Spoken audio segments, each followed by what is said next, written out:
console, logiciel, micro.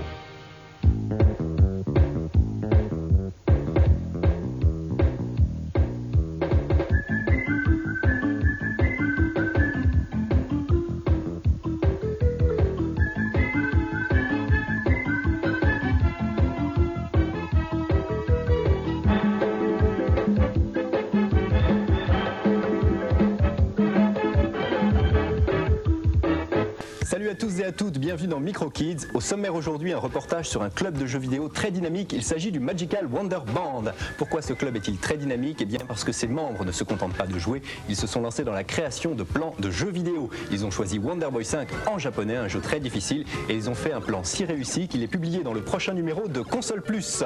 Une interview tout à l'heure. Psyché est un des projets que nous avons reçus dans le cadre de notre concours de scénario, concours que nous avons organisé avec le ministère de la Culture. Dans ce projet de jeu, vous êtes à la tête d'un certain nombre de pièces et vous devez disposer ces pièces sur un échiquier de façon à créer des formes fermées, des espaces clos. Plus ils seront grands, plus vous bénéficierez de points. Si l'auteur du projet est sélectionné, il bénéficiera d'une bourse de 30 000 francs offerte par le ministère de la Culture et signera une convention de développement avec Philips pour voir son jeu édité sur CDI, sur compact disque interactif Philips.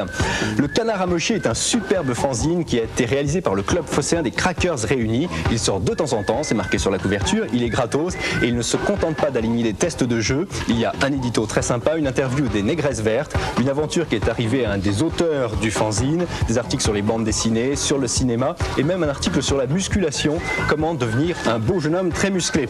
Il y a également quelques pages sur les jeux vidéo, le Canard à mocher, toutes les coordonnées sur le 3615 FR3 rubrique Micro Kids. J'en propose pour lancer un message personnel à Jean-Pierre Pierre, l'auteur de ce fanzine. Ça m'intéresserait beaucoup de recevoir les 3 premiers numéros, le Canard à mocher, on est à son numéro 4, et puis de recevoir les numéros suivants. Et tout de suite, place à notre championnat. On retrouve nos candidats qui sont en pleine bagarre sur le jeu Thunder Force 3, des candidats qui ont été sélectionnés sur le 3615 FR3 rubrique Micro Kids. Le candidat joue depuis le début de l'émission sur le jeu Thunder Force 3 sur Mega Drive et c'est Céleste de l'équipe numéro 2 qui est pour le moment en tête avec 40 130 points. Céleste vient de Lyon et il est assisté pour les questions quiz de David. Dans l'équipe numéro 1, Guillaume suit Céleste avec un score de 35 860 points. Guillaume vient de Tours et il est assisté également de David, mais c'en est un autre pour les questions quiz. Nos candidats jouent pour la 4e semaine sur le jeu Thunder Force 3 sur Mega Drive. Ils sont aux commandes d'un vaisseau spatial et ils doivent aller le plus loin possible malgré tous les adversaires, missiles et projectiles divers qu'ils vont rencontrer au cours de leur mission. Céleste et Guillaume vont jouer pendant toute la durée de l'émission sur ce jeu. Le vainqueur fera marquer 5 points à son équipe. À ces 5 points viendront s'ajouter ou se retrancher les points marqués par les candidats quiz que nous retrouverons tout à l'heure. L'équipe gagnante remportera les 2 Mega Drive offertes par notre partenaire Micromania. Vous le savez, nos candidats jouent pendant 4 semaines sur le même jeu. Au cours de ces 4 semaines, un de nos candidats marquera le meilleur score et ce candidat remportera un Atari ST Micro Kids. Qu'est-ce qu'un Atari ST Micro Kids? C'est un Atari ST qui est livré avec les jeux Toki, Hudson Hawk et Robocop 3. Pour l'instant, le meilleur score établi en 3 semaines de jeu est de 254 840 points. Ce score sera-t-il battu? Réponse en fin d'émission.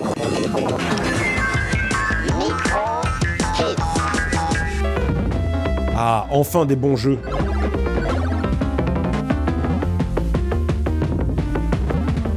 Toi le président du club. Oui, c'est ça. Alors, comment est-ce que ça s'est passé cette création de club? Tout d'abord, ça s'est passé grâce à l'arrivée de Wonder Boy 5 qui a poussé tout le monde à vouloir créer un club. Déjà, on jouait depuis assez longtemps ensemble et puis j'ai décidé de créer un club pour faire parce qu'on avait Wonder Boy 5 et on pensait pouvoir faire les plans. J'étais celui-là qui faisait les plans au brouillon. C'est-à-dire qu'il y en avait un qui jouait. Et moi, j'étais à côté en train de dessiner. Et de temps en temps, je jouais.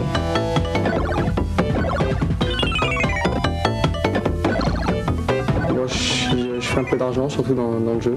Parce qu'il faut faire de l'argent dans ce jeu. Parce qu'il faut se perfectionner.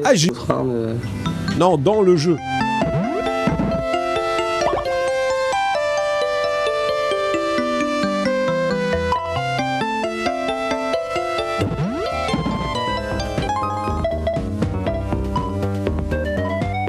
Et tout. Et je me rappelle de plusieurs heures quand même à buter les gros pingouins là pour avoir les gros sacs d'or. Putain, ils ont des coups de crayon là quand même, ils sont pas dégueulasses hein. C'est pas ridicule hein. Moi attends, je vais rectifier. dit Arnaud, je le mets la troisième magie. Ouais, c'est bon. C'était si bien ce jeu. Vraiment totalement sous-coté, hein. Et promis, si vous ne l'avez pas fini à l'époque, refaites-le là maintenant.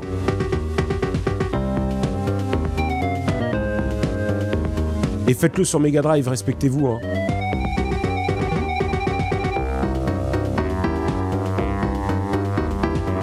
Bon, des fois, on jette la manette, et puis ça joue tout seul. Et puis sinon, je ferme les yeux, puis je joue. Oui. Et ça va. Ah oui, avec les portes secrètes dans l'eau pour avoir le gros coffre au trésor, là, ici, là. Oui, en général, c'est moi qui ai presque tous découvert. C'était un peu improvisation. Dès qu'on avait un trou dans l'emploi du temps, on se précipitait chez nous pour pouvoir faire les plans, le coloriage ou bien affiner un personnage, quelque chose comme ça. Alors là, on a réussi à sortir un plan et à réussir à le vendre à un magazine qui va le publier. Non, trop bien. Avec les différents Oui, magazines. c'est ça. Ça s'est bien passé. Oui, parfois il y en a qui avaient complètement refusé, mais la plupart du temps ils ont bien accepté. Je pense qu'on va s'acheter de nouvelles machines et de nouveaux jeux pour pouvoir continuer à exercer le travail actuel. Place aux sorties consoles et micros de la semaine, un choix signé Eric Ramarozon et des tests de Guillaume Le Pennec pour les jeux micros, Marc Meunier pour les jeux consoles. Alors là les kids, accrochez-vous à vos joysticks, Last Resort de SNK débarque sur Neo Geo et croyez-moi ça décoiffe un max, vous allez en prendre plein les yeux. Je n'étonnerai personne en disant que les graphismes sont tout simplement magnifiques, superbes, éblouissants, quelle note mettre, sinon 19 sur 20. Étrangement, le défilement de l'écran est parfois ralenti, l'animation pêche donc par certaines faiblesses, ce qui lui vaut une note de 16 sur 20. En revanche, les bruitages.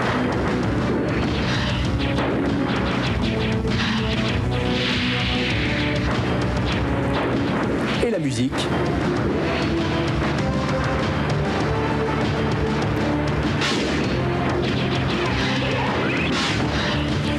Sont vraiment démentiels et un 18 sur 20 pour la bande son.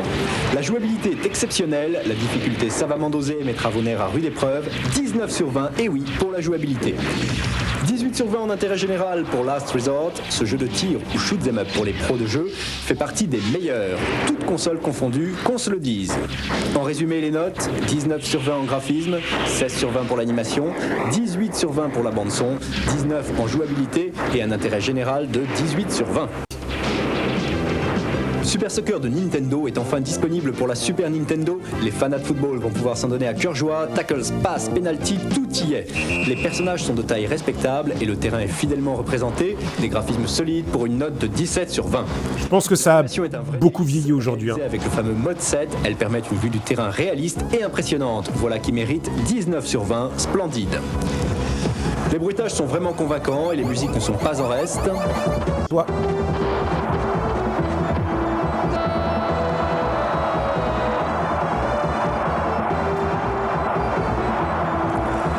18 sur 20 pour la bande son.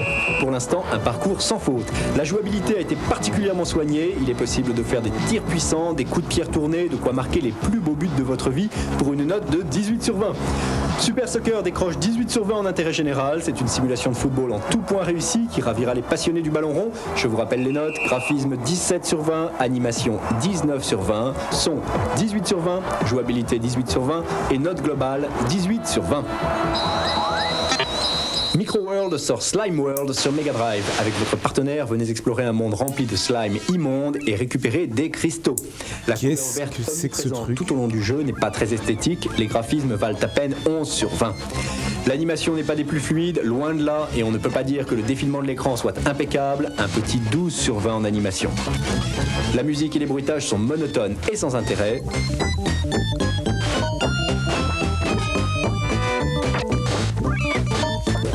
Soyons gentils, la moyenne pour la bande-son, 10 sur 20. Le personnage n'est pas très maniable, malgré des options amusantes, il est difficile de venir à bout des monstres, 12 sur 20 en jouabilité, et un intérêt général de 10 sur 20 pour Slime World. Il est dommage de constater qu'une idée intéressante et la possibilité de jouer à deux soit engluée, c'est le cas de le dire, par une réalisation plus que médiocre. Récapitulatif des notes, 11 sur 20 en graphisme, 12 sur 20 pour l'animation, 10 sur 20 pour la bande-son, 12 sur 20 en jouabilité, et une note globale de 10 sur 20. que Schwarzy, plus fort que Rambo et plus courageux que Sir Arthur, Jim Power, le nouveau héros de chez Loriciel, est le seul homme capable de libérer la fille du président, une main. Les graphismes tirent bien parti des capacités de l'Amiga, mais si les fonds sont colorés, certains personnages sont un peu ternes. Notre note, 14 sur 20. L'animation est excellente, ça bouge dans tous les sens de manière fluide et rapide. Admiratif, nous lui attribuons un 17 sur 20. La bande-son, réalisée par le musicien de Turrican, est parfaitement adaptée à l'action.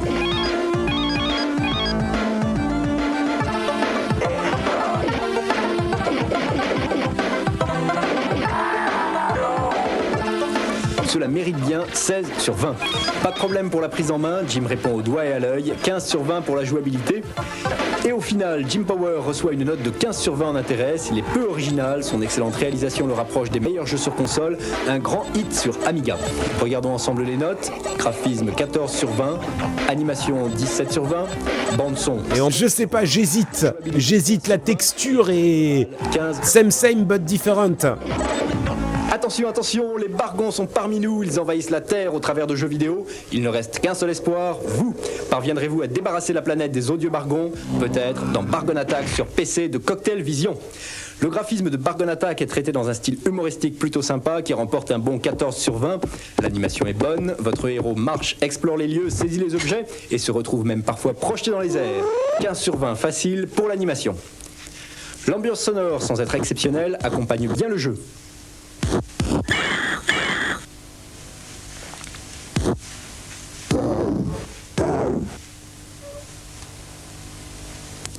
Il vous sera même possible, avec une carte sonore adaptée, d'entendre parler les bargons. Nous notons la bande-son 14 sur 20. La jouabilité est bonne, tout se fait très simplement à la souris, mais attention, le jeu est difficile et il y a 1001 façons de mourir dans Bargon Attack.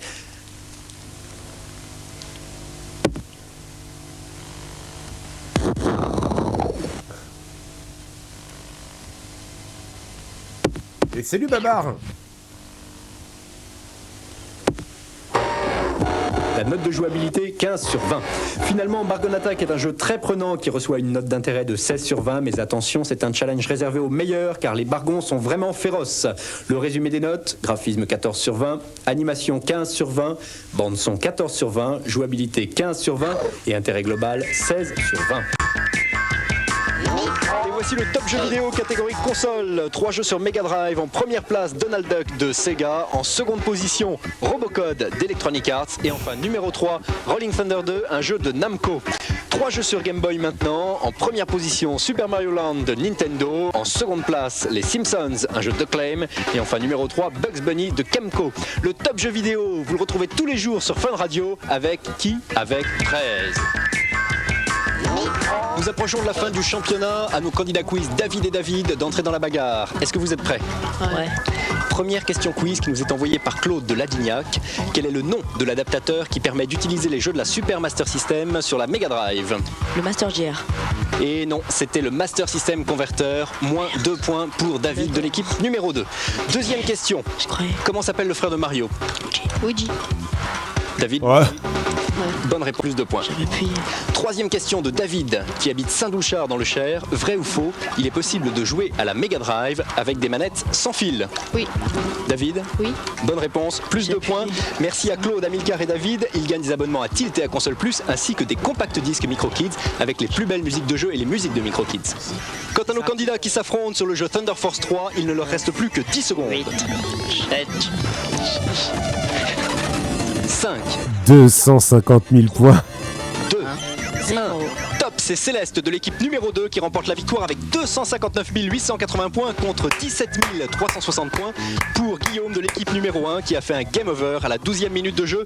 Céleste fait donc marquer 5 points à son équipe. 5 points, malheureusement moins 2 points des questions quiz. Cela fait 3 points pour l'équipe numéro 2 contre 4 points des questions quiz pour l'équipe numéro 1. C'est donc l'équipe de David et de Guillaume qui remporte par 4 à 3 les 2 Mega Drive offerts par notre partenaire Micromania. Pour Céleste et David, 2 bons d'achat, chacun d'une valeur de 400 francs et des abonnements, ainsi que des compacts disques, des t-shirts et des pins clignotants pour nos 4 candidats. Et c'est finalement Céleste qui, avec un score de 259 880 points, bat le record établi par Jérémy, record qui était de 254 840 points. Et c'est donc Céleste qui remporte l'Atari ST Micro Kids et ces 3 jeux. On peut applaudir Céleste, il a bien mérité. mais peut-être que c'est nous qui... Nintendo en jeu sur le 3615 FR3, rubrique Micro Kids. Pour la gagner, il suffit de répondre à ces 3 questions. Première question, nous avons beaucoup parlé aujourd'hui de Wonder Boy, mais comment traduit-on en français le mot Wonder? Deuxième question, qu'est-ce que le Tera Drive de Sega? C'est une question de Zaïd qui habite Nivelles en Belgique. Et troisième question envoyée par Cédric de Tarnos, quel est le nom du bazooka à infrarouge pour la Super NES? 3 questions, pour participer à ce jeu, une simple carte postale que vous envoyez à l'adresse habituelle ou le 3615 FR3 rubrique Micro Kids, il y a une Super Nintendo à gagner. Au banc d'essai de notre labo test cette semaine, le jeu Davis Cup sur NEC CD-ROM. 20 joueurs ont testé ce jeu et c'est Stéphane qui nous présente les résultats du test. Salut Stéphane. Salut. Tu décris un petit peu le jeu? Ben, c'est un jeu sportif, Ouais. un jeu de tennis. D'accord. Et sinon, il est bien. En graphisme? Ben, graphisme 15 et il est bien. En animation? Ben, 15 aussi. Parce que c'est bien. Que c'est en émotion. Ça bouge bien, les Ça personnages bouge, se ouais, déplacent ça bien, bouge bien, ouais. T'arrives à repérer où arrivent les balles Ouais. facilement et ainsi de suite. Tu me disais que la bande son était particulièrement bonne. Ouais, elle est géniale parce qu'on entend bien le public, on entend bien la balle. Ben, elle est bien. La note moyenne de ton groupe? Ben, 7,5. Et toi, tu lui aurais donné une note un petit peu supérieure? Ouais, au moins 18. En jouabilité? Ben, 14. Ouais. Et elle est quand même assez dure parce qu'il faut se retrouver avec les boutons. Ouais. Mais sinon, c'est Donc il faut un petit moment d'accoutumance. Voilà, Et l'intérêt global finalement? ben, 15 et sinon il est bien.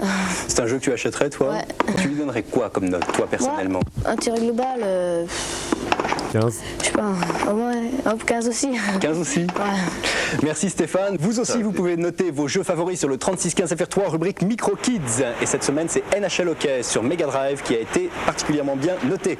Note 14,5 de graphisme. Il était cool celui-là. En animation. 14 sur 20 pour la bande son, on en écoute un petit morceau. 15 sur 20 en jouabilité. Ah, c'était cool. 14,5 Avec les orgues également. Tin, tin, tin, tin, tin, tin, tin, tin, tin, tin, tin, tin, tin, tin, tin. Super jeu. Le tips de la semaine, il concerne le jeu Download 2 de NEC Avenue sur PC Engine CD-ROM. Pour accéder au tableau de sélection des niveaux, faites Select, puis pressez 5 fois successivement les boutons 1 et 2. Faites de nouveau Select et à vous tous les niveaux. Merci à Julien qui habite Asnières pour ce tips. Le record de la semaine, il nous a été envoyé par Nicolas Humeau de Cholet. Nicolas a obtenu le score de 6 563 700 points dans Thunder Force 3 sur Mega Drive. Une belle performance. Bravo Julien, bravo Nicolas, vous gagnez chacun une console Lynx.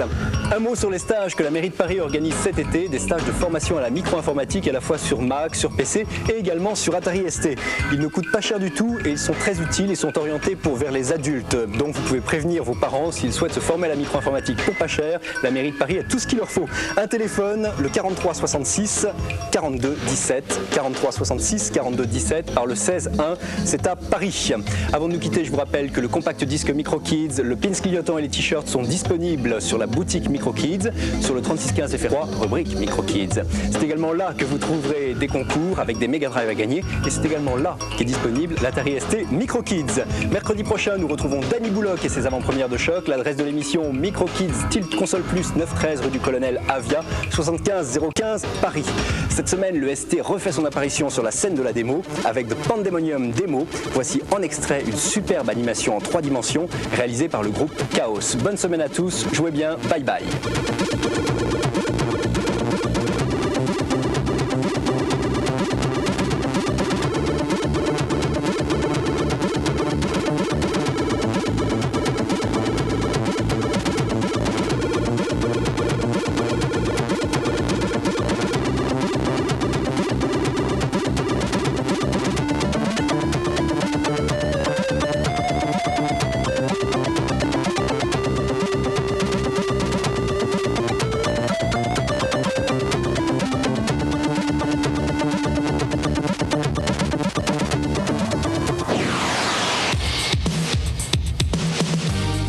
Micromania. Jeux vidéo, console, logiciel, micro.